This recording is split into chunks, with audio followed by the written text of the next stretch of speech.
We continue now on the top of Daf Lamed Vav Amud Aleph in Maseches Brachos. This is Berachos Daf 36a. The Gemara just was discussing the bracha of Borei Priya Eitz that's made on olive oil. The Gemara wanted to know how you consume this olive oil, and the Gemara said that you can consume it with something called anigron, which was this water which you cook beets inside of it.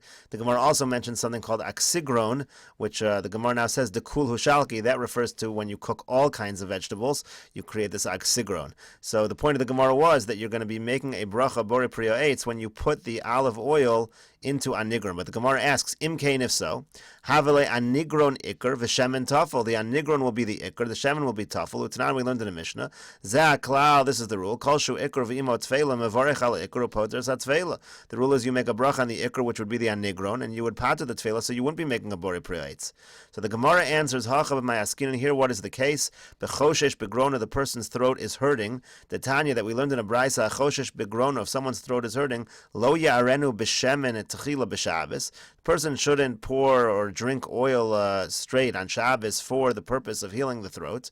Rashi explains that the reason why, Rashi says here, lo yarenu b'shemen b'Shabbos demashi le b'soch gerono ve'eno bola. What you're trying to do is, in other words, you're like gargling with the oil. That's what the Gemara is saying, yarenu. Don't do that. V'cheven de lo bola, if he's not swallowing it, mucha milsa de lo refuhu. It's clear that he's doing it for refuah. V'chachamim gazra al kol refuahos hanikaros.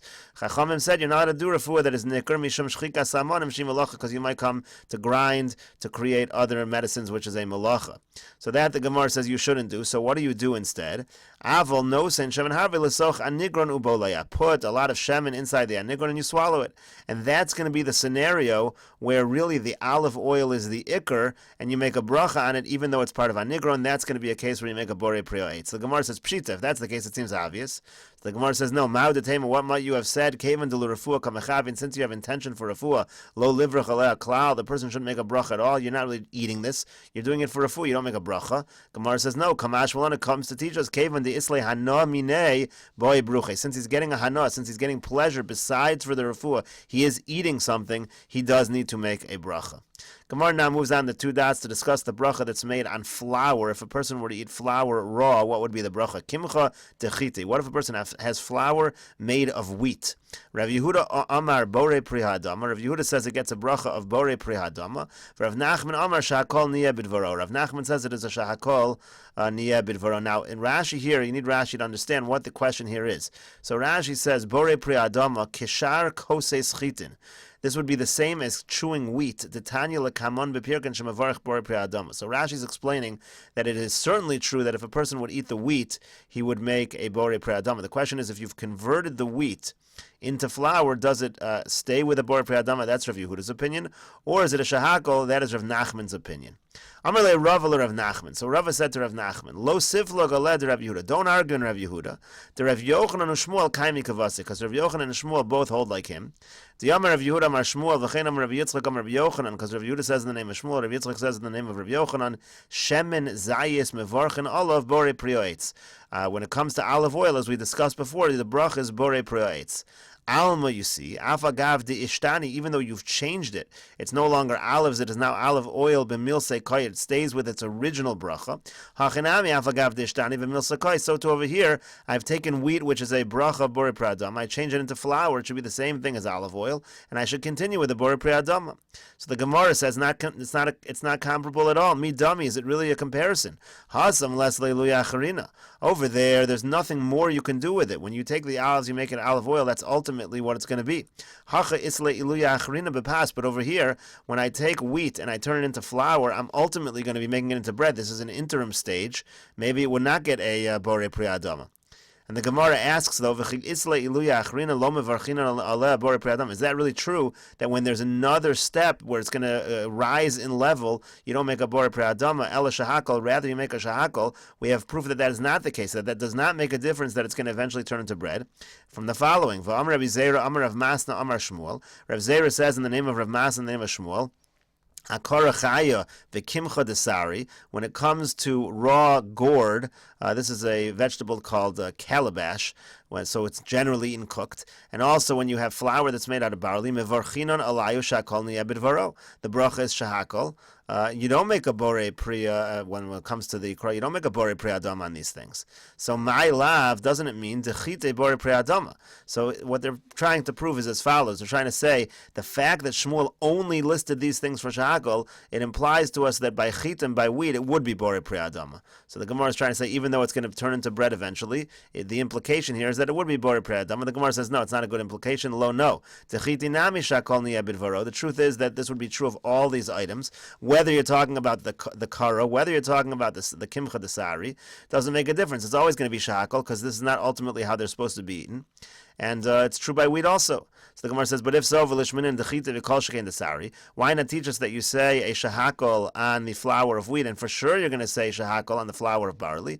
No, iyashminan dechiti, if I told you by wheat, havamina hanimili dechiti, I would think that's only true by wheat. Avol desari lo livrach klal, maybe you would think on the flour of barley you shouldn't make any bracha at all. Kamash malon, that's why we want to teach you these two things. But it's true all around.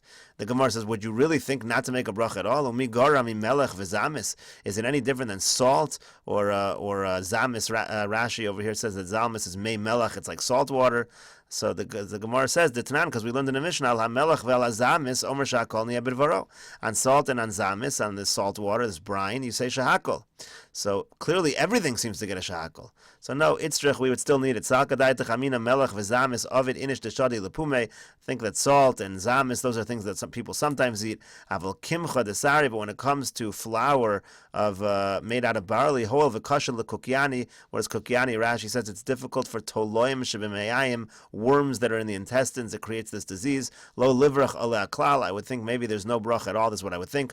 Kamash one teaches us kevan isle hana minei boy bruchi. Since there's hana, you need to make a bracha. So in the conclusion over here, the Gemara is saying the fact that Shmuel said that on the raw gourd and on the flour of barley that you make a bracha doesn't mean to exclude necessarily chitim. So it's no proof one way or the other. And that leaves us with the machlokas that we had before by kimcha dechiti. We end up with the machlokas again, Rav Yehuda and Rav Nachman, whether it's a bore pre adam or a shahakol. And again, the issue is whether the fact that it's going to be converted into bread makes a difference or not. It's left as a machlokas. Gemara continues now at the two dots. Korah. Now, Korah, Rashi says Korah is the rach shel dekel. It's the soft part of a palm tree. Here, Rashi explains, Keshanaf of gedelim b'chol shana v'shana kederech kol ho'ilanos hanosa b'shana zu rach v'shana shniya miskasha v'nasa eitz.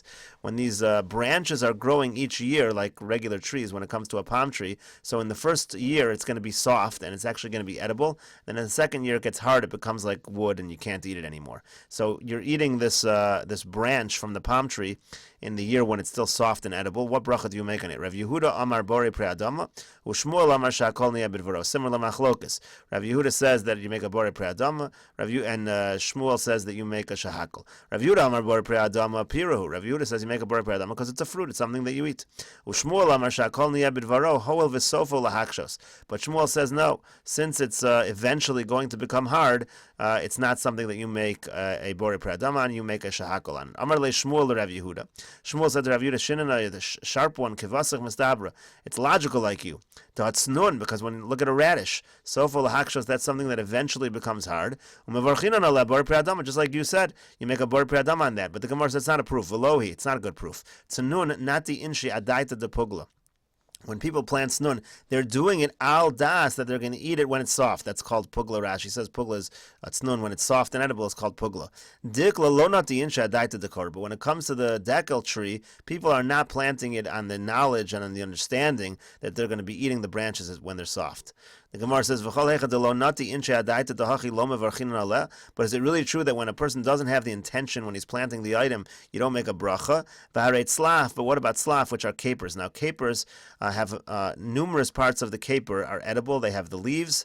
Within the leaves, there's some kind of a date that grows out of the leaf that's edible. And then you also have shells, and you have shells around a certain fruit. There's a fruit of the caper. It's like caper berries, and it has a little shell around it. All those things can be eaten. So, slaf, the nati inshe adaita de pircha. When it comes to slaf, people are planting it to eat the fruit. Utnan, we learned in the Mishnah, mine nitzba, when it comes to these capers, al ha'olin val ha'tamaros omer bor preadama. When it comes to the leaves and the dates that are found within the leaves, you make a bor preadama. V'al ha'avyonos v'al ha'kafrisin. When it comes to the avyonos, which is the fruit itself, and the kafrisin, which is the shell around the fruit, omer bore pri ha'etz. Then you say bore pri ha'etz. In any case, everything here is getting either a bore pri ha'adama or a bore pri ha'etz, and it seems that even the parts that you're not planting it on that intention are getting a bracha. So what's going on? So the Gemara says, Amar Rav Nachman bar Yitzchak tzlaf nati inshe adaita deshusa.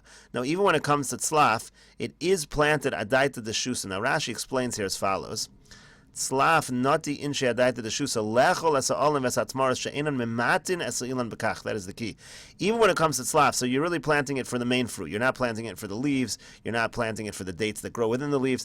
But taking those things are not memait the ilan. They don't lessen the tree. They don't weaken the tree. So in that case, even if you're not having das for those things, but everything is included, that you might eat it, it's not going to weaken the tree that way. However, when it comes to dikla, when it comes to a dekel, a palm tree, lo nati inshi adaita dekora. There's no intention at all to eat the korah, and the idea again is that there, in such a situation, when it comes to the dekel, it actually minimizes the tree, it weakens the tree when you eat it, so it's considered something that you don't have das for at all, and you would not make the bracha. Now, even though Shmuel praised Rav Yehuda, who said Bore Pre Adama, at the end the halacha actually is like Shmuel, that you make a shahakol again because of this idea that it's not planted with the intention of eating the branches. Gemara now continues with the discussion of the tzlaf, this caper. Amar Rav Yehuda, Amar Rav, Rav Yehuda says in the name of Rav, tzlaf shel orla, when it comes to the caper, so if it is orla, if it's the first 3 years, b'chutz laaretz, if you're in chutz laaretz, zorek os ha'avyonos v'ochel es ha'kafrisin. So the halacha is that the actual fruit you have to throw aside, just like regular orla, you treat it like real orla, you have to throw it away, you can't eat it. But the shells, not considered fruit, and they don't have the halachos of orla. So the Gemara says, "L'meimer devyonos piri, v'kafrisin lav piri." Do you mean to say that the avyonos are considered fruit and the kafrisin are not? Or in we have a contradiction. Almine nitzba on the different kinds of the caper, al ha'olim v'al atmaros, on the leaves and on the dates. Omer bori pri adama. You say bori pri adama. V'al avyonos v'al kafrisin omer bori pri etz. That's what we said before, and it says pretty clearly that both the avyonos and the kafrisin, even the shell, is considered bori pri etz, should be considered fruit, and it should be aser as arla.